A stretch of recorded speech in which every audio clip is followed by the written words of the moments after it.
político, religiosas, el ecumenismo.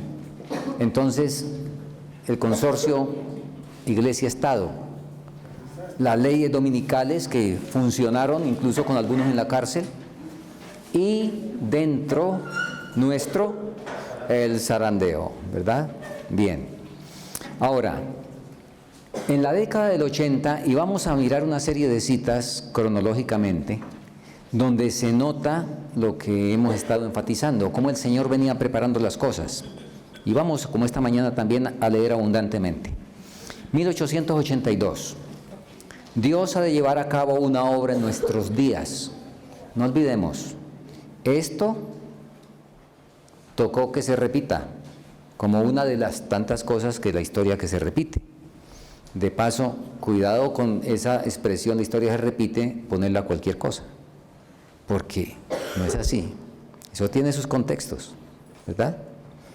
Y hay que respetar el contexto de qué es lo que se repite, porque la rebelión de Lucifer en el cielo, ¿es historia o no es historia? ¿Y ahora se va a repetir? Entonces hay que ver cuál historia es la que se repite. Muy bien. Dios ha de llevar a cabo una obra de reforma, una obra en nuestros días que muy pocos anticipan. Nótese cómo ya se vislumbraba el problema, muy pocos. Levantará y exaltará en nuestro medio a aquellos que son enseñados por la unción de su Espíritu, en vez de las enseñanzas de las instituciones científicas del mundo. 1884 ahora. Dios está despertando a una clase para que dé el fuerte pregón del mensaje del tercer ángel. Y de vosotros mismos, ahora mire el problema, y de vosotros mismos se levantarán hombres perversos que hablen cosas perversas para arrastrar tras sí a los discípulos. Estimulan las mentes a que den falsas interpretaciones de la Escritura. Esa es una de las mayores evidencias que pronto se va a oír el fuerte pregón y la tierra va a ser alumbrada de su gloria, y aquí tengo que parar. ¿Sí? Porque miren bien esta cita. ¿Cuál era una de las mayores evidencias? De que el fuerte pregón venía y que las cosas se iban a acabar en el plan de Dios. El que se levantarían dentro de vosotros mismos gente que iba a dar falsas interpretaciones de la Escritura. ¿Qué ha dicho el Señor? ¿Qué ha dicho el Señor cuando destaca que habrá un reavivamiento? Y porque lo va a haber, ¿verdad? El asunto es si quién se compromete, quién se apunta, ¿verdad? Si no yo, otro. Dios despertará a su pueblo.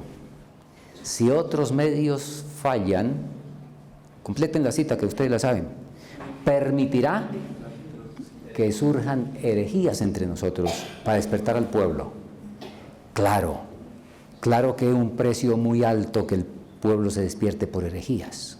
Ese no es el plan de Dios. Eso es lo que le toca a Dios obligado, porque no hay otra manera. Yo oro al Señor, y si algo aprecio de mi esposa, entre otras cosas, entre tantas cosas, es que ella, yo no sé si es que tiene mucho miedo, y me alegra ese miedo que tiene. Yo no sé si es que confía muy poco en mí, me alegra que no confíe tanto en mí, ¿sí? En ese sentido. Ella lo más que ora es para que mi esposo no se desvíe, para que no salga por ahí con torceduras, ¿sí? Es su oración constante. Dios despertará a su pueblo, porque, hermanos, y personalmente, lo menos que quiero es despertar un pueblo con herejías. Que otro despierte el pueblo con herejías, yo no quiero despertarlo de esa manera, ¿verdad? Entonces, esa es una de las mayores evidencias de ¿qué? De que la tierra pronto, qué cosa bienaventurada en este caso, ¿verdad? De que la tierra pronto será alumbrada con la gloria de Dios. Seguimos avanzando, note, 1886. El tercer ángel volando por el medio del cielo y proclamando los mandamientos de Dios y el testimonio de Jesús es una representación de nuestra obra. Juan lo ve aumentando su fuerza y poder hasta que toda la tierra queda alumbrada por su gloria. Pronto se moverá con gran voz y la tierra será llena de su gloria. ¿Estamos preparándonos para el gran derramamiento del Espíritu de Dios? ¿Cómo van avanzando las citas en la fecha, no? Falta otra de esta misma fecha. Es con intenso anhelo cuando miro el tiempo cuando se repetirán los eventos del día de Pentecostés con un poder todavía mayor que en aquella ocasión. Y en esa dirección llegamos a 1888. Aquí están, esa es foto original de la reunión. ¿Qué dijo ella en 1888, unos días antes de la reunión? Ahí está la referencia, el 5 de agosto de 1888, ella dijo lo siguiente: tenemos la impresión de que este encuentro será el más importante de todos los que jamás hayáis asistido. Nosotros debemos repetir esto. Esto sí hay que repetirlo. Esto. Repetir el permitir que sea el encuentro más importante. No con los resultados de allá, con los resultados que Dios ha provisto hoy para nosotros. Y nos queda decidir si los aceptamos o no. Muy bien. Ahora, notemos cómo el Señor había venido trabajando. ¿Sí? Esta mañana, recuerden. Y estas citas a partir de 1882. Ahora el diablo que disputa cada pulgada, entonces, cómo él trabajó. Veamos. Se me han mostrado las vidas, el carácter y la historia de los patriarcas y profetas que vinieron al pueblo con un mensaje de Dios. Satanás iniciaba, y mire las cosas de las que se valía Satanás iniciaba algún informe falso, suscitaba alguna diferencia de opinión, o bien desviaba el interés del pueblo, hacia algún otro asunto, a fin de que el pueblo quedara privado del bien que el Señor tenía para otorgarles. 3 puntos. Oigan, hermanos, ¿saben? Les cuento. En Bucaramanga, que les dije hace un año, a mitad del año pasado que tuvimos el congreso de mitad de año, y este fue el tema. Allá pudimos, y pues obviamente, hay que sentarnos y hacer análisis reales, ¿no? Sinceros, honestos, desnudándose delante del Señor, ¿verdad? Y allá pudimos, con los hermanos, tomar punto por punto y ver cómo esto, estoy hablando de allá nosotros, entre la gente que regularmente, cómo esto se había cumplido. Y en Bucaramanga, en ese congreso, tuvimos la mitad de la gente de la que regularmente asiste, el congreso más bajo que se ha tenido por este problema. Porque hubo esto. En el congreso no éramos sino 220. Allá eso es poquitico, allá son 400 a 600. Bueno, últimamente 400, pero teníamos 220. Los demás no habían venido por esto, por informes falsos, por diferencias de opinión, por equivocar prioridades, por colocar cosas de diversas índoles bíblicas, pero que no son prioridad. Les comentaba ayer por el canal, hablando del día hoy y la urgencia de que en el hoy podamos atender las prioridades. Si le pedimos al Señor conciencia de que el día es hoy, cualquier otro periodo palidece y cualquier otro periodo que se coloque devalúa el tiempo de Dios en vez de fortalecerlo. Tenemos que pedirle al Señor la convicción de que el día es hoy. Hoy es el día cuando debo ganar la victoria. Si mi esposa pierde el dominio propio, en el momento que estoy por perderlo, hoy es en ese momento. Esa es la victoria que tengo que ganar. No decir este momentico le contesto y bueno, a partir de mañana voy a ganar victoria. No, es hoy que debo ganar esa victoria. ¿Sí? Es hoy que debo, varones, hoy es que debo, si todavía tengo el problema de que el pensamiento se va detrás de los ojos, hoy es el día de ganar. Cuando venga esa tentación, hoy es el día de ganarlo, de ganar esa victoria. Hermanos, si le permitimos al Señor, si le rogamos que nos dé esa conciencia, porque es que nosotros no podemos fabricar esa conciencia. Olvídese. Usted se concentra que el día es hoy y dura 2 horas concentrado y el resto del día se le olvida. ¿Sí? Es el Espíritu Santo el que tiene que crearle la conciencia. Usted lo tiene que pedir y gemir e insistir. Y si usted tiene esa conciencia de que el día es hoy y en esa dirección se mueve, que la ley dominical llegue cuando quiera llegar, ¿sí?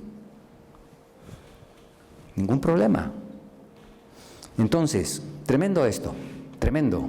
O sea, a mí me ha impactado mucho este asunto, porque es que esto no es, en el caso nuestro que les estoy contando, esto no es profecía.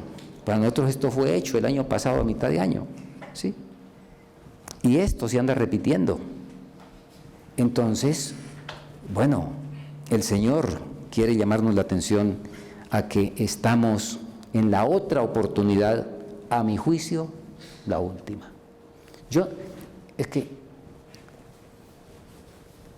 ¿Cuántos Cades Barnea hubo? 1. En la historia de Israel hubo 1. En el pueblo adventista ya tenemos luz, que fue en 1888. Así es de que si ahorita hay otro intento, bueno, habrá Cades Barnea para los que no quieran rendirse al Señor, ¿sí?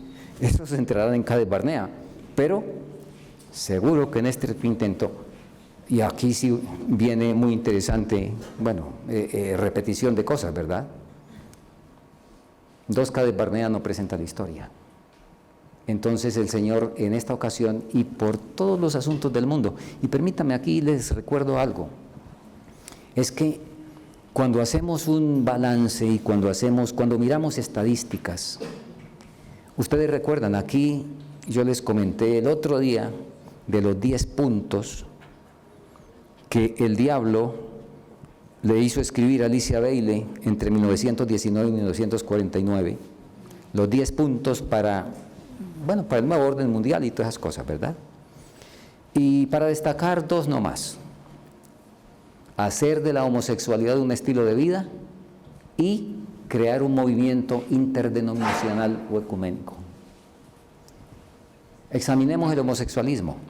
En este siglo, homosexuales han habido desde Sodoma, pero ¿cuántos? ¿Y en dónde? Uno por allá, otro por allá. ¿Y cómo eran vistos? Hasta el siglo pasado. ¿Cómo eran vistos? Nomás tomemos las estadísticas de este siglo. Año 2004. Un estado de los Estados Unidos con matrimonio homosexual aprobado, Massachusetts. Un país en el mundo con matrimonio homosexual aprobado en ese mismo año, Holanda. Hoy, 30 países, 26 de junio del 2015, la Corte Suprema con un plumazo en los Estados Unidos aprobando el asunto, y el que diga algo distinto, pues hasta metiéndolo a la cárcel, ¿verdad? Y ahora el delito es que se casen un hombre y una mujer, ahora ese es el delito.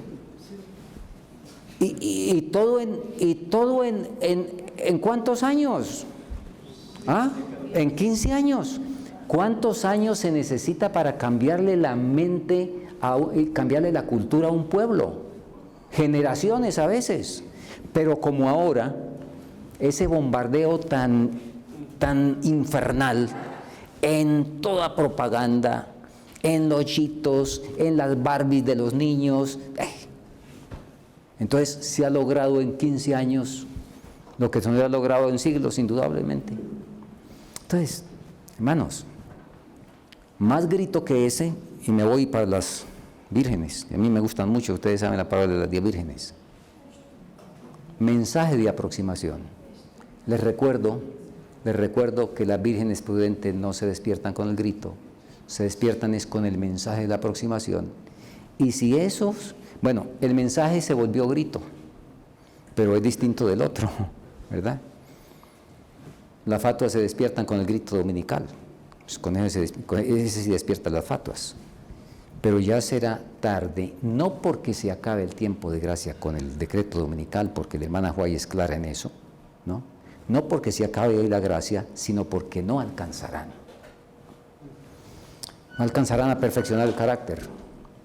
Bien, entonces vamos a ver cómo Satanás seguía trabajando.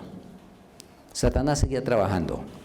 Ahora, leemos: se me ha instruido acerca de los muchos males que se han estado introduciendo entre nosotros mientras estuve en Europa. Ella venía recién de Europa. Se me indicó también que se me indicó también que el testimonio que Dios me había dado no sería recibido. Satanás había estado a la obra tanto en el este como en el oeste de las montañas rocosas, a fin de dejar sin efecto los mensajes de reprensión y advertencia. El maligno estaba determinado a bloquear la luz que Dios tenía para su pueblo. Esto lo escribió el 7 de septiembre de 1888, unos días antes de entrar en el Congreso. ¿Sí? Un mes, más o menos. Se me indicó también que el testimonio que Dios me había dado no sería recibido. La hermana White ya sabía. Y ya vamos a ver algo más interesante, algo muy interesante, lamentable, pero muy elocuente por lo que la lección que enseña. He estado despierta noche tras noche con una sensación de agonía por el pueblo de Dios que me envolvían las gotas de sudor hasta que caían. Me fueron presentadas algunas cosas terriblemente impresionantes. Allí vi escritos diferentes nombres, personas y pecados, y ella hace una lista de las personas. Estos pecados estaban entre los pastores y el pueblo, y una voz dijo: ha llegado el tiempo en que la obra en el cielo es de incesante actividad en favor de los habitantes de este mundo. Nótese, se estaba preparando la lluvia tardía, claro, incesante actividad, el cielo estaba en acción. Había llegado el tiempo en que se medirían el templo y sus adoradores. Eso lo estudiamos ayer en la red. Después de eso sucedieron algunas cosas que me causaron gran tristeza, y fue entonces cuando me hundí bajo ese peso. Lo escribió en octubre del 88, 26. Pero el Señor levantó a su sierva después de una sesión especial de oración, porque ella se enfermó. El Señor levantó a su sierva después de una sesión especial de oración y requirió que anduviera por fe en contra de todas las apariencias. Fue fortalecida para ir al encuentro campestre de Oakland. El Espíritu le urgió, aquí está hablando de un poquito antes, el Espíritu le urgió a que hiciera llamamientos enérgicos a los hermanos que iban a asistir al Congreso de la Asociación General. La influencia del Espíritu de Dios vino a la reunión. Los corazones fueron quebrantados y se hicieron confesiones. Pero en aquel encuentro, lo que Elena White no sabía del concilio de pastores que tuvo lugar durante aquel encuentro y en el cual, según su hijo, William, Jones y Wagoner fueron sometidos al proceso de despedazado. Tampoco sabía que un pastor de California le había enviado carta a George Butler advirtiéndole de un complot de la costa oeste que iba a socavar los hitos de la fe. Todo eso estaba adelantándose. Y hay más. De ese congreso en California, W.C. White escribió: en el encuentro campestre de California se manifestó un espíritu muy amargo por parte de algunos. Estamos hablando de una reunión previa, ¿está bien? No nos perdamos. El espíritu muy amargo por parte de algunos contra los pastores Wagoner y Jones, instigado en parte, presumo, por las alusiones personales en el folleto del pastor Butler. Tuvimos un consejo de pastores en el que se criticó casi cada frase de esos hermanos que tuviera relación directa o remota con la cuestión de Gálatas. Pero los hermanos que se oponían a sus enseñanzas no estaban dispuestos ni a examinar calmadamente el asunto ni a dejarlo a un lado. Preferían el proceso de despedazado, ese que tanto detesto. El espíritu. Y vamos a ver más adelante cuál fue el espíritu. Porque, hermanos, un hijo de Dios sincero, por supuesto que se puede equivocar. Y es que ¿quiénes nos hemos equivocado? Por supuesto que se puede equivocar en interpretación, bueno, lo que sea. El problema es la actitud. El problema es qué espíritu manifiesta. Ahí es donde está el asunto. No olvidemos que en el cielo vamos a encontrar no sé cuántos que no tuvieron la doctrina correcta y que comían cerdo unos y otros que guardaban el domingo y bueno, qué sé yo. No sé cuántos que no tenían la doctrina correcta, pero tuvieron el espíritu correcto, tuvieron el corazón correcto. Y no vamos a encontrar ni un adventista del séptimo día, que somos los de la doctrina correcta, completa, ¿sí? Allá en la teoría, no vamos a encontrar ni un solo adventista del séptimo día que tuvo la teoría correcta y todas las doctrinas correctas y las profecías correctas y el espíritu torcido. Ni uno solo. ¿Sí? Entonces, mire aquí. Bueno, seguimos. El 10 de octubre, ya entramos a la reunión. El 10 de octubre comenzó la asamblea pastoral que duró 7 días, una primera reunión pastoral. Siguió la sesión de conferencia general hasta el 4 de noviembre. Los asistentes se estimaron en 500, incluyendo a 96 delegados, representando a 27,000 miembros de iglesia alrededor del mundo. Uriah Smith, recuerden, era el secretario, enumeró los temas propuestos para discusión. Ahí está la lista. Un abordaje histórico de los 10 reinos. La divinidad de Cristo, la curación de la herida mortal, la justificación por la fe y la predestinación. Esa era la agenda. Y él dijo, sin duda se presentarán otros temas. Muy bien. El viernes 12, el pastor Farnsworth predicó un sermón sombrío. El 13, sábado, por la tarde, se le dio la oportunidad a la hermana White de un testimonio con la intención de animar, de tratar de arreglar lo que había hecho el otro. Y lo hizo, cubriendo la sombra del sermón de la noche anterior.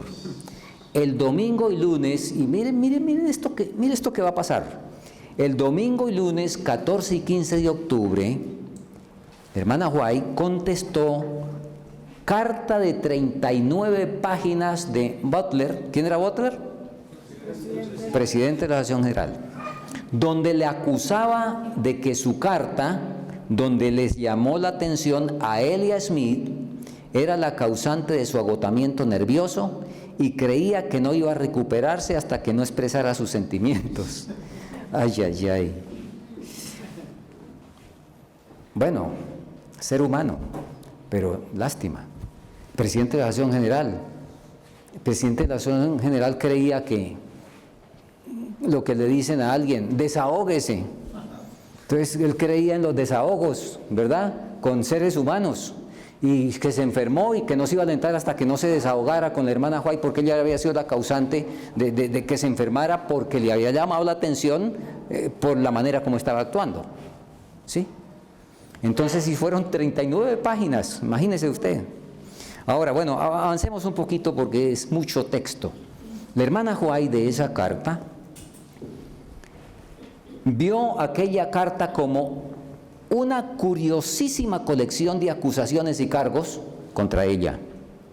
Estas cosas no me alteran, dijo ella.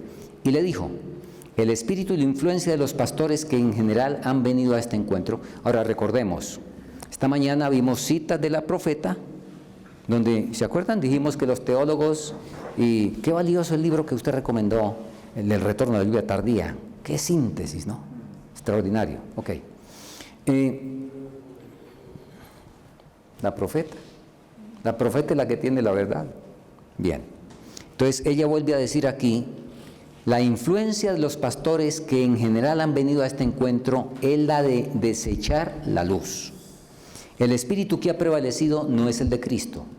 Tras la obra de esta noche se levantarán imaginaciones falsas, malentendidos, crueles e injustos, que obrarán en cada iglesia como la levadura y cerrarán los corazones a la influencia del Espíritu de Dios. La influencia de este encuentro tendrá un alcance tan grande como la eternidad.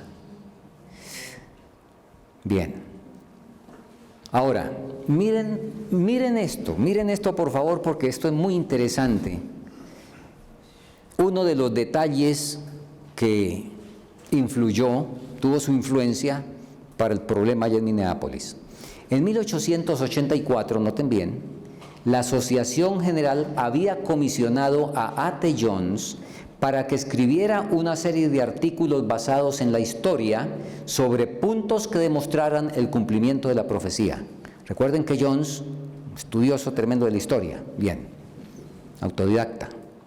Jones descubrió que uno de los reinos que Smith había puntualizado en su libro Daniel y Apocalipsis se había identificado equivocadamente. Ahora, mire el proceso cristiano de Jones, porque a Jones lo acusan de un poco de cosas. Los detractores le han hecho por ahí unos inventos, pero miren el espíritu de Jones. Jones escribió 2 veces a Smith, como Smith tenía otra interpretación, entonces Jones como cristiano no se puso a sacar, él era editor de Signs of the Times, no se puso a sacar por la revista sin primero hablar personalmente con él. Bien, así es de que le escribió 2 veces, pidiéndole evidencia de la postura histórica y que examinara la postura recién descubierta. Smith no respondió a la primera, y cuando lo hizo a la segunda, dijo que no tenía tiempo para ese menester. Como resultado, Jones publicó sus puntos de vista en Signs of the Times. Ahora, ¿quién le pidió a Jones? La Asociación General. La Asociación General le pidió que investigara sobre eso. Él no fue por curioso y por ver si el otro decía la verdad o no. La Asociación General le pidió y él lo hizo. Bien. Ahora, empieza la controversia sobre los cuernos. Smith respondió airado y dijo, ahora ya en el Congreso, aquí estamos con la historia de lo que ha pasado de la carta de eso, ahora en el Congreso aparece la cuestión de los reinos y aparece aquí la controversia. Smith respondió airado y dijo que ahora tendría que contraatacar en la review. Su argumento fue, esto fue antes. Su argumento fue que los opositores al adventismo notarían el cambio en una doctrina sostenida por 40 años. Y entonces dirían que era cuestión de tiempo que reconocieran que estaban equivocados en todo.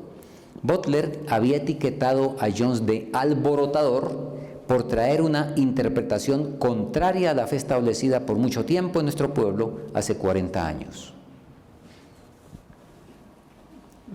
Jones respondió diciendo que la batalla real estaba todavía en el futuro, que pronto, debido a la crisis dominical, cada punto de la doctrina y creencias adventistas iban a ser analizadas y cuestionadas por los grandes de la tierra.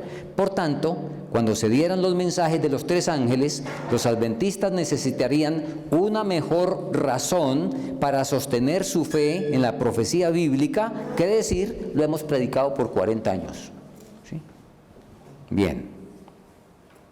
Bueno, se discutieron los 10 reinos. Aquí voy a mencionar un detallito, porque no sé cuántos sepan. Yo tuve esta versión hasta hace como 3 años que investigué esto y que pues logré leer esto. A mí me habían dado la versión que el rechazo en Minneapolis en parte se debió a la falta de la bondad y en falta del espíritu correcto de Jones y Waggoner. La hermana White dice lo contrario, que ellos tuvieron el verdadero espíritu cristiano. Y dicen, por ahí inventaron esto que dice ahí. Se discutieron los 10 reinos. Se ha calumniado a Jones al atribuirle que trató soberbiamente a Smith, diciendo: no me culpen por lo que Smith no sabe y yo sí sé. A ver, la historia es esta. Resulta que mismo Smith había dicho que iban fíjese que en la agenda están los 10 reinos. Sí, en la agenda que Smith presentó. Y ahora cuando llegan a la cosa, Smith pues lo había presentado, él estaba muy seguro de sus ideas, etcétera. Jones había averiguado, había estudiado, le había gastado tiempo, ¿verdad? Y Jones vino acompañado de textos de varios libros, una cantidad de libros, para probar el punto. Smith no había traído libros, y entonces Smith, la historia registra que dijo que él no sabía que se iba a discutir ese punto, porque si no, él también había traído bibliotecas. Como que no sabía si él lo puso en la agenda. ¿Sí? Ahora, en un momento dado, dice la calumnia, estoy explicando un poquito más esta calumnia, en un momento dado alguien del público, esa es la historia para esto, que le preguntó algo a Smith. Y Smith, y los que cuentan esta historia dicen, Smith con su humildad característica, pero aquí no se presenta que el humilde era Smith. ¿Sí? Entonces, la historia del otro lado dice, Smith con su humildad característica dijo que no sabía. Y entonces le preguntaron a Jones y Jones dijo, no me culpen de que Smith no sabe lo que yo sí sé. Entonces, claro, una cosa de soberbia de esa naturaleza de una vez daña, de una vez causa, pero ¿cómo fue el asunto? Vamos a ver cómo fue el asunto. Ok, ahí está. El contexto fue el siguiente, ¿sí? Smith había dicho el día anterior que el tema había sido sorpresivo y que por eso él no había traído bibliotecas. Me acordaba que estaba escrito. Entonces Jones le contestó el 16 de octubre en términos nada ambiguos. Le explicó por qué había traído la bibliografía y comentó las cartas que se habían cruzado entre él, Wagoner y Smith, demostrando que el tema en consideración no era ninguna sorpresa. Y para subrayar su argumento, dijo a los delegados que no lo culparan de lo que Smith no sabía. Como Smith dijo que no sabía que se iba a discutir el punto de los 10 reinos, ahora Jones dice, bueno, hermanos, es raro porque nos hemos cruzado cartas, Wagoner, Smith y yo.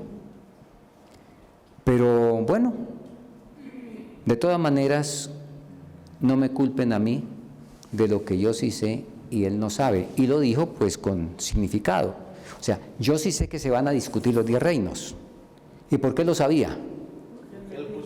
Pero Smith decía que él no sabía. Entonces le han atribuido es que por el punto doctrinal, ¿sí? ¿Estamos viendo? Que por el punto doctrinal Jones hizo una declaración de petulancia y eso por supuesto entonces fíjese fue el problema y cerró los corazones al mensaje. Eso fue lo que me contaron a mí hasta hace como 3 o 4 años fue que supe este asunto distinto. Bueno, muy bien. Sigamos avanzando. El Congreso de la Asociación General de 1888 comenzó el miércoles 17 de octubre a las 9:30. Cuando Jones y Wagoner llegaron, en la pizarra estaban escritas 2 propuestas antagónicas. ¿Se acuerda? Que la ley en Gálatas es la ley ceremonial y firmaba el apologista por excelencia de eso, J.H. Morrison. Y había otro escrito que decía, se acuerda que la ley en Gálatas es la ley moral. Y estaba el espacio para que Wagoner firmara. O sea, algo parecido como a un ring, ¿cierto? Donde en esta esquina está fulano y en esta sutano. Y que firmen, y pues entonces se tocan y se ponen de acuerdo que van ahora a medirse, ¿sí? Y estaba ahí Morrison, estaba firmado. y estaba el espacio para que Wagoner tan pronto llegara, firmara y empezara el combate. ¿Qué ocurrió? Perdón. A ver. Ajá, abajo, ya. Wagoner se negó a firmar porque explicó que no había venido a debatir. Además, su postura consistía, y noten bien por favor, porque aquí tenemos de pronto informaciones incorrectas también. Su postura consistía en que no obtenemos la justicia por la ley, sino por la fe, sin importar que se trate de la ley ceremonial o moral. La postura correcta. La postura correcta. ¿Sí? Ahora, Wagoner no estaba definiendo y pues zapateando que era la ley moral la que Gálatas decía. No, digo, no, es que es por la fe, no por la ley, la que sea. Esa es la postura de Wagoner. Bien. Wagoner tuvo al menos 9 presentaciones. Crecía el prejuicio. Durante sus presentaciones había interrupciones por comentarios descorteses. Miren esto, hermanos. Ustedes se dieron cuenta en la foto, se puede más o menos apreciar, Wagoner era bien bajito, de estatura, ¿sí? Era bajito. Y en las presentaciones de Wagoner había gente que brincaba atrás y decía, no lo vemos. ¿Ah? ¿Se imaginan ustedes el espíritu? Temprano en la mañana, ahora sí vamos a entrar a un punto interesante. Temprano en la mañana del lunes, Elena White escribió para evitar malinterpretaciones y lo presentó a los líderes. Les dijo que había oído, noten bien esto, noten por qué la hermana White dijo, nunca fui tratada como en Minneapolis. Les dijo a los líderes que ella era la primera vez que oía las posiciones del pastor Wagoner y que estaba infinitamente agradecida a Dios, pues supe que era el mensaje para el tiempo presente. A diferencia de quienes se oponían a sus enseñanzas, Wagoner se había expresado con franqueza, sin alusiones personales, sin atacar ni ridiculizar a nadie. Había abordado el tema como debe hacerlo un caballero cristiano, con cortesía y amabilidad. Ahora, entonces le preguntaron a la hermana White si sería mejor dejar el asunto como estaba, después que el hermano Wagoner hubiera afirmado sus posiciones sobre la ley en Gálatas. Respondí, de ninguna manera. Queremos escuchar todo de ambos lados. Eso es lo correcto. Claro, eso es lo que hay que hacer. Debemos escuchar todo de ambos lados. Pero dije que era un espíritu irrazonable el que había visto en el encuentro. Ahora, ¿pero qué pasó? ¿Cuándo fue esto? El lunes, ¿se acuerdan? Pero el día siguiente, temprano en la mañana siguiente, el martes 23 de octubre, se convocó una reunión a la que no se convocó ni a Elena ni a Willy, su hijo. Se afirmó que, nótese, se afirmó que la hermana White se oponía a que se tomara en consideración el otro punto de vista, cuando había acabado de decir lo contrario en el escrito que les mandó. Entonces ahora, como los dirigentes recibieron el escrito y ellos dieron el informe, entonces dieron el informe que la hermana White se oponía a que se escuchara la otra parte. Alguien entre los presentes acudió rápidamente a W.C. White y le explicó lo que estaba sucediendo, aconsejándole que fuese allí. Luego, ¿qué pasó aquí? Luego vino la ponencia de Kilgore para que no se ventilara más el tema hasta que no estuviera Butler. Recuerden que él estaba enfermo, el presidente. Y entonces dijo que pararan todo hasta que no estuviera el presidente porque... a lo que la hermana White, dijo que era una actitud cobarde tratar aquel asunto, esto lo dice Kilgore, era una actitud cobarde tratar aquel asunto mientras el mejor calificado estaba ausente. Luego habló Smith con observaciones del mismo orden. Entonces pidió la palabra Elena. Hermanos, Esta es la obra del Señor. ¿Es la voluntad del Señor que se espere al pastor Butler? El Señor quiere que su obra avance y no se espere a ningún hombre. Hubo comentarios como los siguientes: la hermana White está en tinieblas y no habla con libertad. La hermana White no entiende sus propios testimonios. Óigame. Y nos causa risa, pero yo he hablado con gente que entiende mejor los testimonios que la hermana White. Entre nosotros. Así como lo escucha. ¿Sí? ¿Por qué resulta que la hermana White, y esto es un asunto, un principio universal, el autor es su propio intérprete? Por eso cuando en el barquito que escribí por ahí, yo digo la vacuna del templo, si usted no va al glosario para ver lo que el que escribió eso, el loco que escribió eso de la vacuna del templo, ¿acaso en el templo ponen vacunas? Si usted no va al lenguaje que el autor colocó en el glosario para decir, en esta obra este término va a significar esto, ¿sí? Por estas razones. Si usted no hace eso, ¿qué resulta entendiendo? Resulta calumniando al autor. Y la hermana White dijo clarito, Mensajes Selectos, tomo 1, página 65, acerca de los testimonios, nada es ignorado, nada debe ser puesto a un lado, pero tienen que tomarse en cuenta tiempo y circunstancias. Y si uno no toma en cuenta, por ejemplo, las fechas, se mete en un problema. Porque si no toma en cuenta las fechas, por ejemplo, pues vámonos a comer cerdo. Porque en 1858, cuando Haskell estaba un poco adelantado en Reforma Pro Salud y encontró a Levítico, recuerden que el mensaje de salud, ¿en qué año fue? 1863. Pero en 1858, 5 años antes, Haskell empezó a predicar que no había que comer cerdo. Ustedes encuentran eso en Testimonios, tomo 1. ¿Qué le escribió la hermana White? No adelante el tiempo de angustia. Deje que el pueblo de Dios se alimente. El pueblo de Dios necesita fuerzas para predicar el evangelio, hermano Haskell.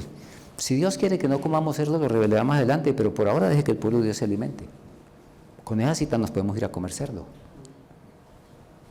Nada es ignorado, nada es puesto a un lado, pero tienen que tomarse en cuenta tiempo y circunstancias, ¿verdad? Bien. Bueno, sigamos. A ver, el tiempo se nos quiere acabar. 15 minutos nos faltan. La hermana Juana está en tinieblas, no habla con libertad. Ok. Elena de White estaba sorprendida y estupefacta por lo que oía aquella mañana. Y entonces, mire lo que pasó. Cuando la sierva del Señor comprendió cómo estaban las cosas, decidió irse de la reunión. Decidió irse discretamente. Tenía una invitación a Kansas City. Temía ser leudada por ese espíritu. Imagínense cómo estaría el espíritu que ella dijo, aquí me contamino si me quedo. Y decidió irse. Pero, ¿qué pasó? Cuando me propuse, y esto es testimonio de ella, cuando me propuse abandonar Minneapolis, el ángel del Señor estuvo a mi lado y me dijo, no lo hagas. Dios te tiene una obra encomendada en este lugar. El pueblo está actuando según la rebelión de Coré, Datán y Abirán. Eso lo que fue tanto Cades Barnea como unido con Coré, Datán y Abirán, ¿verdad? Las dos en una. Te he colocado en la posición adecuada, la que no van a reconocer quienes no están en la luz. No oirán tu testimonio, pero estaré contigo, mi gracia y mi poder te sostendrán. Eso se lo dijo esa noche, entonces ella pues le tocó quedarse. Si no, se había ido. Le recordó que el Señor la había levantado de su lecho de enfermedad en Hillsborough y la había fortalecido para que acudiera a Minneapolis. El Señor te levantó para esta obra.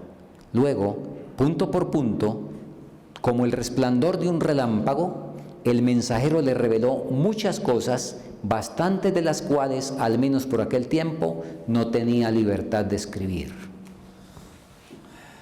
El mensajero llevó a Elena de White a las casas donde se alojaban los hermanos, en visión, ¿no? Se le demostró, sin ella puede salir. Ok. ¿Qué fue lo que vio? Oí las bromas, Los comentarios sarcásticos dedicados a los mensajeros y al mensaje, esa doctrina que difería de sus ideas sobre la verdad, y se me dijo que había un testigo en cada habitación, que seguramente, como lo había en aquella fiesta en el palacio del Sazar, junto a la adoración de los ídolos y el vino. El testigo estaba tomando nota de lo que ocurría en esos cuartos, como tomó nota allá en Babilonia cuando Belsasar estaba en la fiesta. En aquella ocasión, el ángel escribió las palabras en las paredes del palacio.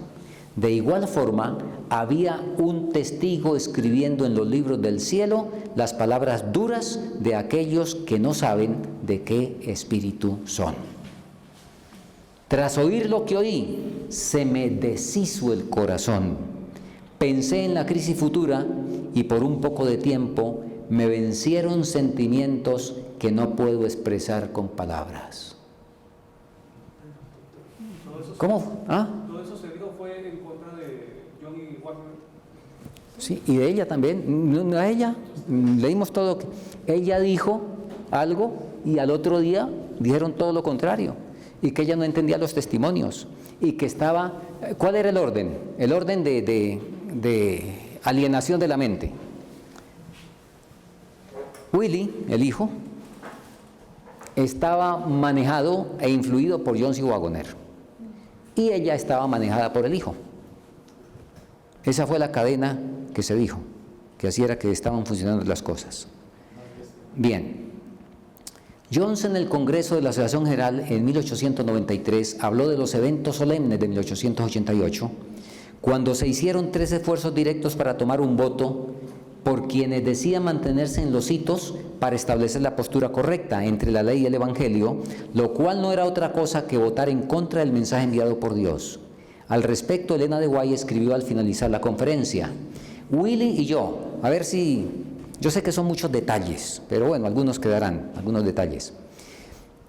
Nótese que se quiso tomar 3 veces, se hizo el intento 3 veces de tomar un voto para defender los hitos, pero la letra menuda no era esa. La letra menuda del voto era el rechazo del mensaje y vetar a Jones y Wagoner por completo. De hecho, comentarios, si la hermana White y Willie no están, si la hermana White se va, los borran. De esa reunión salen borrados. No se habían salvado, ¿sí? Entonces, mire lo que ella dice: Willie y yo tuvimos que vigilar en cada particular para evitar que se emprendieran acciones o se aprobaran resoluciones que resultaran perjudiciales para la obra en el futuro. Dios usó a Elena de White, que aunque privada de casi todo soporte humano, impidió un rechazo oficial mediante un voto de tal naturaleza. Ok, ahora vamos a analizar un detallito. Bueno, repasemos entonces esto. De un modo general, el espíritu de los ministros que vinieron a esta reunión es el rechazo de la luz.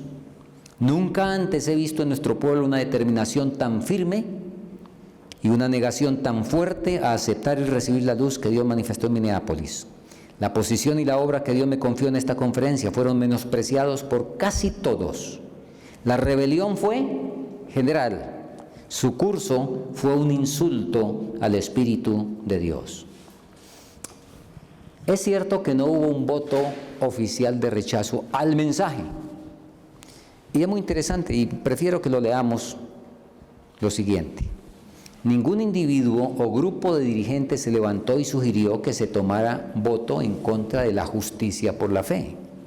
Todos aseveraban creer en el mensaje de la justicia por la fe.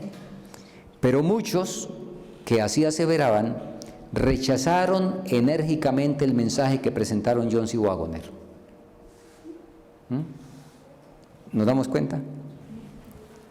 Y decían que no, la justificación por la fe, claro, estamos rechazando el mensaje que estos están predicando. O sea, ¿lo entendían? ¿Qué entendían del mensaje? No entendían nada. Bien. Ahora, hay una pregunta ahí que quiero que la comentemos. Cuando Jesús fue crucificado,